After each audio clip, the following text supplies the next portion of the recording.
Hello guys, आज हम discuss करेंगे जीरोथ ऑर्डर रिएक्शन पे।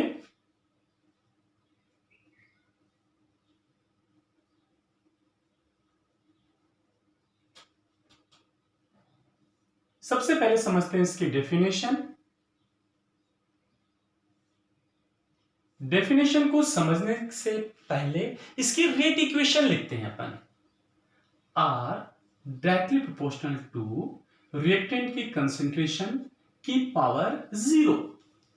इस रेट इक्वेशन में रिएक्टेंट की कंसेंट्रेशन की जो पावर होती है वही क्या होती है? Order of reaction. तो आगे इससे हमारी डेफिनेशन क्या? Those reactions in which rate of reaction is directly proportional to zeroth power of concentration of reactant are called zeroth order reaction. R small r क्या है यहाँ पे? रेट ऑफ रिएक्शन है। कैपिटल R क्या है? Concentration of reactant है, उसकी power कितनी है? 0 है।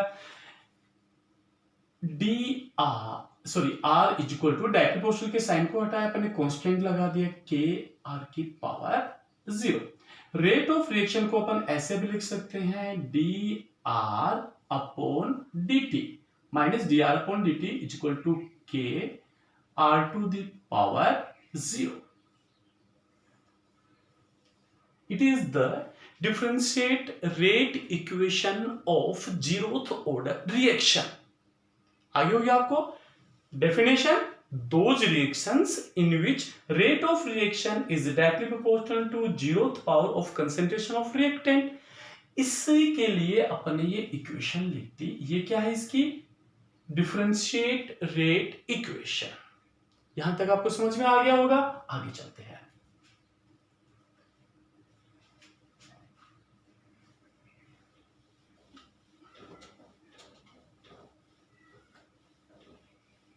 अब समझते हैं हम इसकी integrated rate equation. Integrated rate equation देखिए, समझते हैं इसको। समझने के लिए सबसे पहले अपने एक रिएक्शन में कंसीडर करते हैं। R converted into p. Reactant convert हो रहा है पी में। इनिशियली जब रिएक्शन स्टार्ट नहीं हुई थी, यानी अभी टाइम कितना है? 0 है। इस टाइम पे रिएक्टेंट की कंसेंट्रेशन हमने क्या कंसीडर कर ली? आर 0 कंसीडर कर ली। और अभी प्रोडक्ट बना ही नहीं है, तो प्रोडक्ट की कंसेंट्रेशन कितनी कंसीडर कर लेंगे अपन? 0 कंसीडर कर लेंगे। T is equal to t time बाद या टी सेकेंड पे जो रिएक्टेंट की कंसेंट्रेशन है वो आर नोट की बजाय क्या बच गई हमारे पास में? आर बच गई। और कुछ अमाउंट में, एक्स अमाउंट में हमारे पास प्रोडक्ट भी बन गया।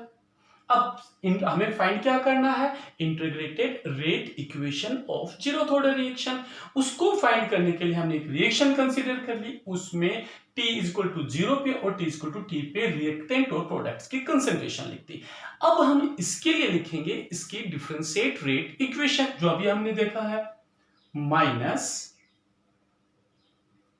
D r upon d t is equal to k reactant की कंसेंट्रेशन की पावर 0। अब किसी भी क्वांटिटी की पावर अगर 0 होती है, इट मींस उसकी वैल्यू क्या होती है? 1 होती है।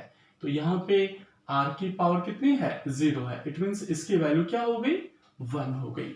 देन आगे क्या लिखेंगे अपन? Minus d r upon d t is equal to k. dt को k के साथ लिख देते हैं, तो ये क्या हो जाएगा?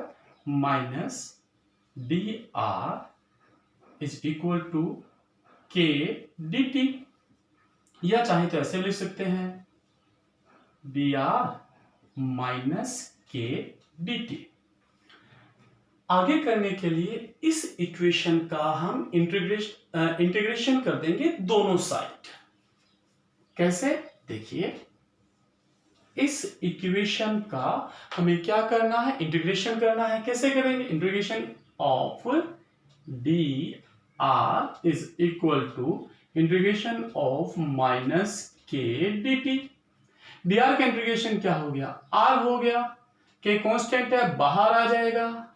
के माइनस dt, dt का integration t, yes, r is equal to k minus k t plus c integration constant. अब हमें इसमें c की वैल्यू फाइंड करनी है, जो इंटीग्रेशन कांस्टेंट हमारे पास आया है इसकी वैल्यू फाइंड करनी है। तो सब रिएक्शंस में ऐसे करेंगे, कैसे करेंगे, at t is equal to 0, t is equal to 0 पे क्या है, r की जगह क्या है, रिएक्टेंट की कंसंट्रेशन क्या है, r नॉट है। At t is equal to 0, t is equal to 0 पे रिएक्टेंट की कंसंट्रेशन कितनी है, r 0 है। तो at t is equal to 0, r is equal to क्या हो गया, r naught, t is equal to मैं क्या कर दूं 0, तो r इज इक्वल टू क्या हो गया, r naught. It means c is equal to क्या हो गया, r नॉट। इसकी वैल्यू को यहां पुट कर देना है हमें, तो इक्वेशन क्या हो जाएगी, r is equal to minus k t plus r naught. इसको इस साइड ले आएंगे, इसको इस साइड ले आएंगे, then k t is equal to r naught minus r।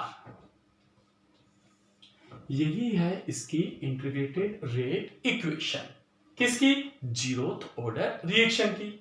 आ गया होगा समझ में आपको। चाहे तो आप इसको इस तरीके से भी पुट कर सकते हैं कि r naught minus r naught क्या है, इनिशियल कंसेंट्रेशन, आर क्या है, फाइनल कंसेंट्रेशन। इनका डिफरेंस किसके इक्वल कंसीडर कर सकते हैं अपन, एक्स के इक्वल कंसीडर कर सकते हैं। तो चाहे तो अपन यहां पे भी लिख सकते हैं r naught minus r is equal to x. What is x? Difference between initial concentration and a final concentration. Then Kt is equal to x. ये भी आप इसके लिए लिख सकते हो। तो हमारे पास में इक्वेशन क्या आ गई, इंटीग्रेटेड रेट इक्वेशन क्या आ गई जीरो थ्रू डायरेक्शन के लिए, Kt is equal to r note minus r। इस इक्वेशन के बेसिस पे जितने भी न्यूमेरिकल प्रॉब्लम होंगी सारी की सारी जीरो थ्रू डायरेक्शन की इसके बेसिस पे होंगी। ग्राफ जो इसके प्लॉट होंगे वो इसके बेसिस पे होंगे, इसका हाफ लाइफ निकालेंगे वो सारे इसी के बेसिस पे, सारे इसी के बेसिस पे होंगे। कैसे देखते हैं एक एक करके।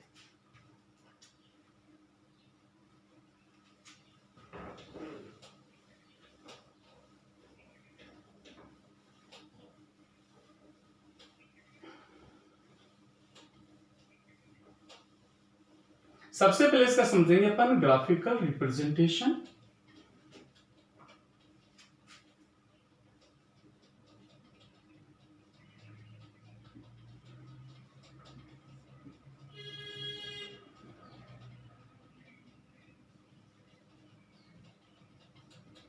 ग्राफिकल रिप्रेजेंटेशन, ग्राफ से कैसे रिप्रेजेंट करेंगे। तो हमने ग्राफ बनाना है, किस में ग्राफ बना रहे हैं अपन, इस y एक्सिस पे अपन ने ले लिया r मींस t टाइम पे कंसंट्रेशन, और दूसरे एक्सिस पे ले लिया अपन ने t टाइम।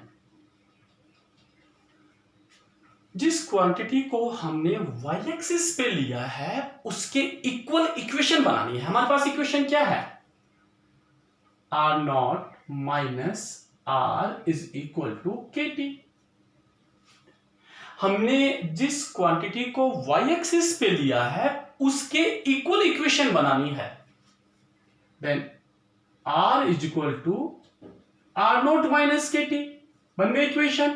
क्योंकि यहां पे ये किस इक्वेशन पे लिया, किस एक्सिस पे लिया मैंने, y एक्सिस पे, y एक्सिस पे r है तो r की इक्वल इक्वेशन बना ली। अब आप समझना इसको किस एक्सिस पे लिया अपन ने, y एक्सिस पे लिया है।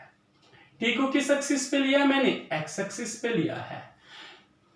तो y t के साथ जो क्वांटिटी बच गई उसको हमने क्या कंसीडर कर लिया, n, ग्राफ का स्लोप माइनस c। तो क्या इक्वेशन बन गई, y equal to c minus mx, straight line equation बन गई।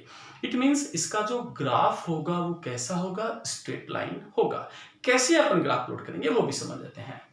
If x is equal to 0, अगर x की वैल्यू में 0 कंसीडर करता हूं मींस t की वैल्यू 0 है, 0 पे r की वैल्यू क्या आएगी, r नॉट।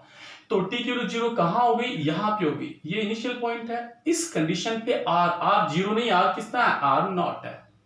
तो मैंने यहां तक ये कंसीडर कर लिया कि ये किसको रिप्रेजेंट कर देगा, r नॉट को। अब आप ग्राफ के स्लोप पे जाओ, स्लोप क्या है इसका, नेगेटिव, नेगेटिव है तो ग्राफ क्या आएगा, डाउनवर्ड। पॉजिटिव होता हो कहां जाता, अपवर्ड। ये ग्राफ आ गया इसका इस साइड में, ठीक है। ग्राफ का slope is equal to minus k. समझ में आ गया होगा आपको इसका ग्राफ। अब इसके एग्जाम्पल अपन समझते हैं।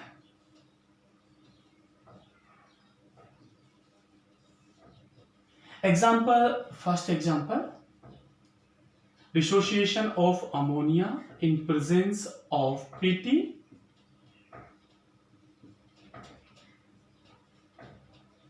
dissociation of HI in presence of AU। इसी तरीके से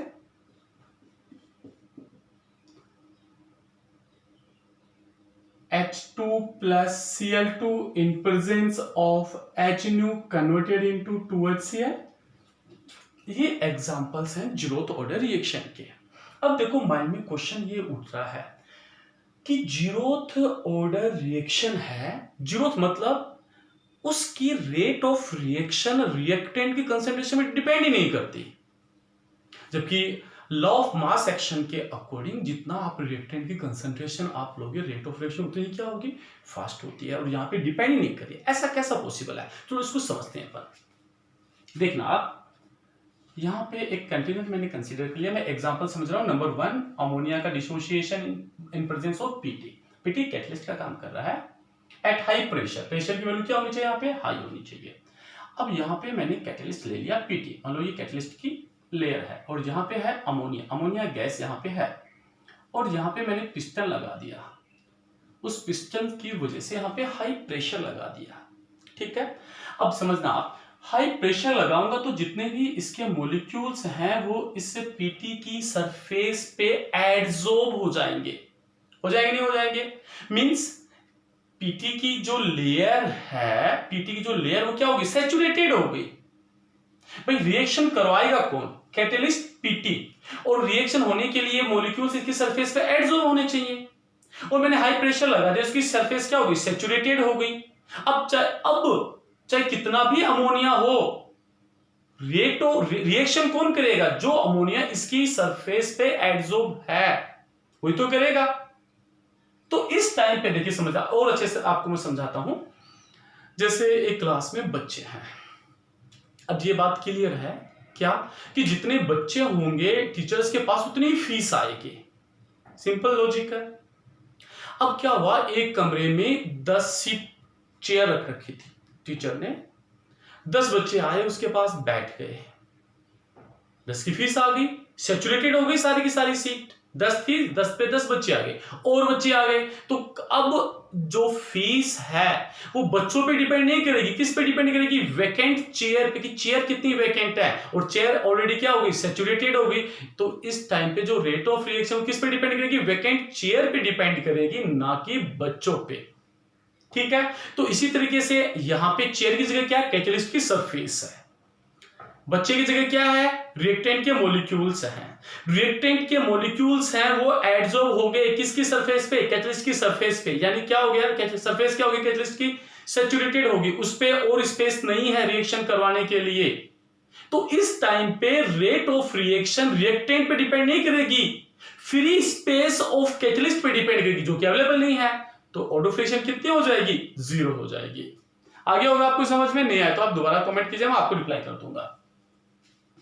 तो ये था हमारे पास में जीरोथ ऑर्डर रिएक्शन की इंटीग्रेटेड रेट इक्वेशन, उसके एग्जांपल। अब अपन निकालते हैं इसका हाफ लाइफ।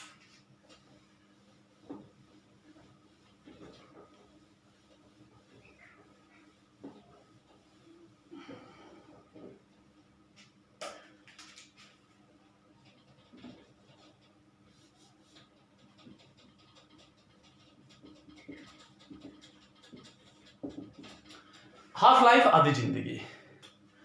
हाफ लाइफ का मीनिंग आधी जिंदगी होता है। रिएक्शन के रेस्पेक्ट में हाफ लाइफ क्या होगी, रिएक्शन के लिए हाफ लाइफ क्या होगी, भाई रिएक्शन चल रही है, आधी रिएक्शन कंप्लीट हो जाए, वही क्या रिएक्शन की हाफ लाइफ। भाई कंप्लीट रिएक्शन होने में तो बहुत टाइम लगे, तो जैसे उसकी हाफ रिएक्शन कंप्लीट हो जाती है उसी टाइम इंटरवल को अपन क्या बोल देंगे, हाफ लाइफ। अब आधी रिएक्शन होगी, इसका मतलब आधा रिएक्टेंट प्रोडक्ट में कन्वर्ट हो गया, इसका मतलब अभी कितना बचा है, आधा बचा है। कितना बचा है, आधा बचा है। समझना आप, ये R कन्वर्टेड इनटू P, ये रिएक्शन कंसीडर करिए। इनिशियल कितना लिया हमने, आर नॉट लिया। अभी कितना है ये, 0। ये टी इक्वल टू कितने पे है, 0 पे। अब मान लो आधी रिएक्शन हो गई, आधी रिएक्शन हो गई तो रिएक्टेंट कितना बचा, पहले का आधा, यानी अब टी हाफ पे रिएक्टेंट कितना बचेगा, आर नॉट बाई 2 बचेगा। T equal to half life को अपन रिप्रेजेंट करें टी, उसके नीचे छोटा सा लगा देते हैं हाफ, तो टी हाफ पे रिएक्टेंट की कंसंट्रेशन कितनी बचेगी, पहले की आधी, जितनी थी उसकी क्या हो जाएगी, हाफ हो जाएगी। पहले कितनी थी, आर नोट थी, अब कितनी बची, आर नोट बाई 2 बचेगी। क्लियर। तो एट हाफ लाइफ रिएक्टेंट की कंसंट्रेशन कितनी बचेगी, पहले की आधी। समझ में आ गया होगा आपको। चलो आगे देखते हैं। इसका जो हाफ लाइफ है वो भी इसकी इंटीग्रेटेड रेट इक्वेशन से फाइंड करना है।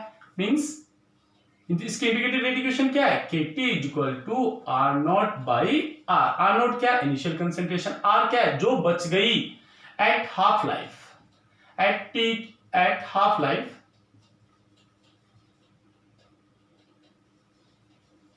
हाफ लाइफ पे क्या होगा, टी कितना कंसीडर करेंगे अपन, टी हाफ, कितने कंसंट्रेशन बच जाएगी, r naught by 2। It means k t half is equal to r naught minus r naught by 2, और k t half is equal to r naught by 2, और t half is equal to r naught by 2k। यही क्या है, zeroth order reaction की half life. इससे आप एक चीज और देखो कि जीरोथ ऑर्डर रिएक्शन में half life is directly proportional to initial concentration of reactant। Reactant की इनिशियल कंसेंट्रेशन के क्या होगा, डायरेक्टली प्रोपोर्शनल होगा। इट मींस जितनी आप इनिशियल कंसेंट्रेशन लोगे हाफ लाइफ भी उसी मल्टीपल में इंक्रीज हो जाएगा। तो ये था आपका जीरोथ ऑर्डर रिएक्शन। कोई कंफ्यूजन हो, डाउट हो, आप कमेंट बॉक्स में लिखिए, मैं रिप्लाई करूंगा। नेक्स्ट वीडियो में आपको अपन रीड करेंगे, डिस्कस करेंगे फर्स्ट ऑर्डर रिएक्शन के लिए। तब तक के लिए टेक केयर, बाय बाय।